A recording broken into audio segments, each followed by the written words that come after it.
Quantization of charge का क्या मतलब होता है? देखिए, मान लीजिए आपके पास एक इलेक्ट्रॉन है। सबसे जो छोटा यूनिट होता है चार्ज का वो एक इलेक्ट्रॉन का होता है, और एक इलेक्ट्रॉन के चार्ज की वैल्यू होती है 1.6 इंटू 10⁻⁻19 कूलम। यदि मेरे पास एक इलेक्ट्रॉन है तो उसका चार्ज होगा इतना।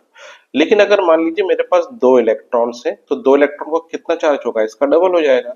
तो 1.6 का डबल हो गया 3.2 इंटू 10⁻⁻19 कूलम। लेकिन अगर मेरे पास तीन इलेक्ट्रॉन है तो उसकी वैल्यू हो जाएगी चार्ज की, इसमें 3 मल्टीप्लाई करेंगे 4.8 इंटू 10⁻⁻19 कूलम।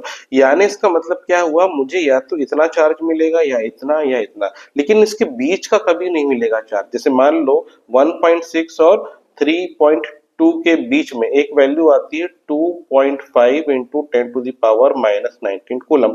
मुझे इतना चार्ज चाहिए। अब इतने चार्ज बनाने के लिए कितने इलेक्ट्रॉन चाहिए? देखिए, एक इलेक्ट्रॉन से तो 1.6 बनता है, दो इलेक्ट्रॉन से 3.2 बनता है। अब एक इलेक्ट्रॉन क्योंकि वो सबसे छोटा पार्टिकल होता है एटम में, आप उसको काट के आधा नहीं कर सकते, तो इसका मतलब है कि आपको 2.5 10⁻⁻19 कूलम का चार्ज नहीं मिलेगा। यानी चार्ज की एक हमें हमेशा फिक्स वैल्यू मिलती है, जो कि ये नंबर ऑफ इलेक्ट्रॉन पे डिपेंड करता है, और इसी को कहते हैं हम क्वांटाइजेशन ऑफ चार्ज।